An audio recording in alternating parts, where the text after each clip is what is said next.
Nako, Oscar, isa sa mga nakaka-hook panoorin sa social media, yung mga nagmumukbang. Oo, Aha. grabe naman kasi. Katakam-takam talaga ang bawat subo nila. Ito nga, sa North Cotabato, pila raw ang tao para lang makapagmukbang. Abay, libre kasi. Pero ano nga ba ang habol nilang lantakan? Yan ang aking kwentong dapat alam mo. Ang pinansagang hari ng mga prutas, palaban daw sa kakaiba nitong amoy at lasa. Kaya para blockbuster sa sinihan, sa haba ng pila ang epekto nito sa mga residente ng North Cotabato. Ang kanilang pinagkakaguluhan ang libreng durian mukbang.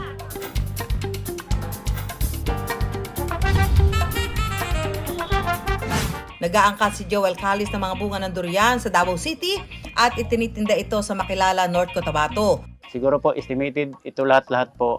Yung naangkat namin doon, mga 20,000 kilos to 30,000 kilos po. Kada 3 araw po, 1,000 kilos to 2,000 kilos lang po. Depende lang po sa kung anong mayroon na hinog na po, pwede nang kainin. Nasa mahigit 80 pesos niya na ibebenta ang kada kilo ng durian. Taong 2015 nang simulan niya ang nursery farm ng durian. Pero dahil mahal kung seedlings o pananim ang sunod niyang aangkatin, ang solusyon, libreng durian mukbang. Pero ang buto, ibabalik ng mga kumain kay Joel. Napakain po namin ng libre. Sayang din naman po kung itapon namin. 2 araw sa isang linggo kung magpamukbang si Joel ng durian. Depende lang po, walang limit po. Kung may hinog pa, yan. Kung sino pang gustong kumain, pwede naman po mag-take home yung laman lang po. Iwan talaga yung buto. 5 durian lang ako today. Pero actually, masarap din kasi ang durian kaya naparami ng konti. Alam ko naman sir kasi yung mga buto nito ginaano na sa may-ari, pang seedling nila. Masarap ang durian sir dito. Paalala ng nutritionist dietitian na si Genesis Rivera, hinay-hinay lang daw sa pagmumukbang ng durian. Tunay na hitik sa sustansya at fiber ang durian.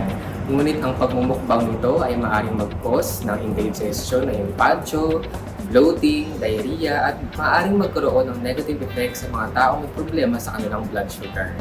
Kapag may mukbang, iniipon at pinahahakot nila ang mga itinatapong balat ng durian.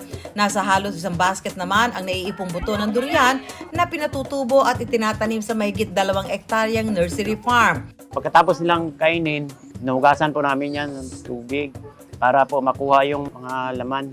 Saka i-treat namin sa medisina para wala pong piste. Mga 3 araw, pag simula na siyang sumibol, ayun, doon na namin yun ilalagay sa mga baging.